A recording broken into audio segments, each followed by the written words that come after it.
Franchement, les gars, si ça continue comme ça, moi, je m'engage à sortir 10 vidéos par jour.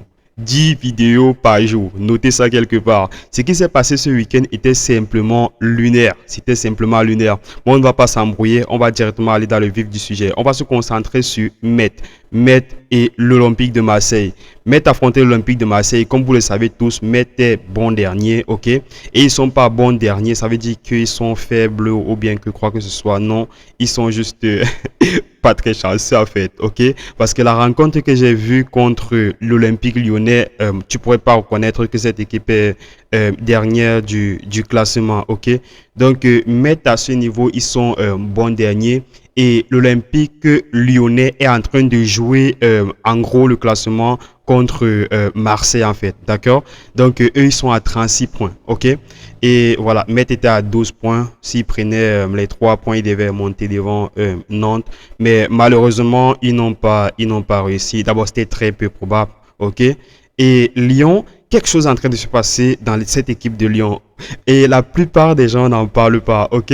On est focalisé sur Hendrick, mais la vérité c'est que quelque part, Lyon fait partie de ces équipes en Europe qui servent d'incubateur, ok? Je vois une petite comparaison avec Ajax d'Amsterdam, on va bien dire que c'est pas la même chose, ok? Mais je crois que Lyon sert vraiment d'incubateur. Et c'est ce qu'on oublie très souvent de dire. Ok, Lyon a mis en place un système qui fait en sorte que quand tu es vraiment talentueux, quand tu es une pépite, c'est clair que tu vas émerger. Et c'est ce qui est en train de se passer avec Hendrick. Ok, moi je dis on doit suivre ce joueur de près. Ce joueur doit être vraiment suivi de près. Mais on ne va pas s'embrouiller. Comme j'ai dit, on ne va pas s'embrouiller. On va aller crescendo un peu, et on va essayer de faire le débriefing de ce match qui était vraiment lunaire. Premièrement, ce qu'on va regarder, c'est la composition des Messins. Qu'est-ce qui s'est passé? Qu'est-ce qu'ils ont mis en place? Bref, qu'est-ce qui se fait en fait, ok? Et le truc qu'on remarque premièrement, c'est l'arrivée d'un petit nouveau sur le banc de touche. Et le petit, bon, pas parce que je dis petit nouveau qu'il est petit, c'est tout simplement le nouveau sélectionneur des Messins en fait, ok? Benoît Tavenot, je sais pas si c'est comme ça qu'on prononce et tout. Mais je crois que oui, c'est lui. Voilà. Et qu'est-ce qu'il fait? Il a choisi pour ce match de titulariser Abi Diallo. OK? Et voilà. Il était titulaire. Et moi, je dis, cette rencontre n'était pas une rencontre, je vais dire quoi, anodine. OK? Ils se sont réellement préparés pour gagner ce match. Ils se sont réellement préparés pour gagner ce match au niveau des intensités, au niveau de l'engagement, au niveau de la façon de jouer. Même ça se voyait qu'ils étaient venus pour gagner. OK? Ils étaient venus pour gagner et au début c'était un peu cohérent. Mais, parce qu'il y a mais, ils n'avaient pas prévu la rage et voilà, ils n'avaient pas prévu cet engouement du côté de Lyon, d'accord? Parce que c'est vrai que Lyon a quand même un certain palmarès en Europe, ok? Et voilà, venir dire qu'on va marcher sur Lyon comme du n'importe quoi. Je ne crois pas que ce soit réellement comme ça qu'ils pensaient, mais ils n'avaient pas réellement aussi prévu que Lyon devait avoir tellement faim, ok? D'habitude, on s'est dit que quand on va lancer un match contre le dernier du classement, voilà, ça sera relax, chill, on se donne un peu, on gagne et voilà, l'histoire du PSG. Mais je ne vais pas entrer dans ce sujet. Mais qu'est-ce qui s'est passé réellement? Lyon est venu affronter les Messins comme si c'était une équipe, genre, ils étaient deuxième, ok? Et quelque part, on comprend pourquoi ils ont fait ça à cause de l'enjeu, ok? Donc, c'est quand on va regarder le classement, quand on va voir quelque part, il y a Marseille qui ne veut pas se laisser faire, que on va essayer de comprendre. Maintenant, quand on regarde la composition de Lyon, ok? Ils ont vraiment opté pour la consommation de Hendrick. Parce que ce qu'on est en train de faire à Hendrick du côté de Lyon là, c'est pas, ils n'ont pas réellement prévu d'économiser le truc. Ils vont le consommer bref, jusqu'à l'épuisement. Ok? Et c'est très bien en fait. Moi, j'apprécie ce qui est en train d'être fait. Le système de jeu est, je vais pas dire qu'il s'est centralisé autour de Hendrick, mais je vais dire qu'on laisse franchement de l'espace à ce joueur. On le laisse prendre de la liberté, on le laisse être un peu individualiste quand il faut le faire et il s'adapte franchement au style de jeu de ses coéquipiers, ok? Parce que on a souvent ce contraste-là. On a eu ce petit problème avec des joueurs tels que Lacazette, tels que bref, je vais pas un peu m'embrouiller, mais je crois qu'il y a eu Toko Ekambi également. On avait ce petit problème avec les individualités ratées et tout ça. Mais avec Hendrick, c'est assez particulier, du moins pour l'instant. On va suivre la saison avec lui, ok? J'avais vraiment pas prévu de faire ce débriefing, mais ce qui se passe de ce côté-là, c'est important qu'on en parle, ok? Et quelque part, il y avait Tolisso, Captain Courage, qui a vraiment su rester. Bref, il était fidèle à lui-même. Bref, je veux pas, si je commence à parler de chacun des joueurs, je voulais vraiment parler de la parenthèse de Hendrick parce que c'est lui qui est en train de faire le tour des médias actuellement. Mais je voulais également dire que l'équipe de Lyon a ce système qui favorise vraiment les talents, d'accord? Ils ne sont pas dans une politique de on va dire quoi, de faux feeling. Quand tu viens, tu es talentueux, le collectif va se mettre à ton service et on va te mettre dans les réelles conditions pour que tu puisses réellement t'exprimer. C'est pourquoi moi je crois qu'à un certain niveau, le public lyonnais est hyper exigeant. Parce qu'en ayant déjà connaissance de ça, c'est difficile de ne pas attendre des résultats quand on prend des grands joueurs en fait, ok? Donc j'espère vraiment que Hendrick va continuer de progresser, c'est tout ce que je souhaite. Et voilà. Donc, on va se lancer directement dans le comment s'est passé ce match, comment s'est déroulée la rencontre. Parce que j'ai dit des choses, ok, et vous allez vous rendre compte que c'est assez un genre. Parce que bien que les Messins soient arrivés avec l'envie de gagner, ok, le sérieux et tout, ils se sont littéralement fait marcher dessus par les offensives des Lyonnais. Et vous allez comprendre. Et très vite, ça a payé cash, ok? Ça a payé cash, c'est-à-dire cette rage de vaincre était vraiment visible, d'accord? Ce qui fait que vers je crois que c'est la 12e minute si mes notes sont bonnes, donc vers la fin de la 11e minute, 12e minute, c'est une passe de Tolisso qui reçoit, c'est-à-dire que Hendrick va recevoir le ballon de manière splendide. Et voilà, un petit ballon piqué, subtil. Et Hendrick fait comme il sait le faire. C'est un but à la 12e minute, d'accord? Et c'est comme ça que va s'inscrire, c'est comme ça que va commencer le cauchemar des Messins. Et par la suite, comme si ça ne suffisait pas, il y a un but de Clover. Directement, peut-être 5 minutes après, je crois que c'est 5 minutes après également, oui. 5 minutes après, directement, Clover, il enchaîne, ok? On marque le deuxième but et il devance Fischer au premier poteau. C'est ce qui se passe réellement. Ok, vous allez voir que cette petite rencontre-là, ça lance un petit signal en Europe. Ça lance un signal. C'est vrai que les Messieurs sont les derniers, mais ça lance un petit signal. Qu'est-ce qui est en train de se passer? Et je crois que le Paris Saint-Germain est en train d'observer cette équipe de très près. Et je suis sûr également, bref, je ne le souhaite pas, mais je suis sûr que à la fin de cette période-là, donc on va dire au prochain mercato, il y aura un truc pour Hendrick, soit d'un club du Qatar. Voilà. Donc, voilà pour le deuxième but vers la 17e minute. Et après, ce qui se passe, c'est que Hendrick, toujours dans ça. C'est-à-dire, moi, je comprends pas. Il vient avec une rage de... C'est même plus, à ce niveau, c'est même plus comme s'il est censé tout prouver. Parce que quelque part, on sait déjà qui il est. Mais il a toujours cette rage-là. Et ce qui fait que vers la 23e minute, il marque encore un but, ok? Mais sur un petit détail comme ça, la VAR signale que, bah, voilà, c'était pas un but, mais bon, on s'en fout. Donc, et voilà. Donc, quelque part, là, on s'attend à ce que les Lyonnais se disent, ok, on a marqué 2 buts. Bon, on nous a refusé le 3e, mais on va essayer de concéder. Non. C'est pas ce que les mecs font. Qu'est-ce que les mecs font? 33e minute, Lucan.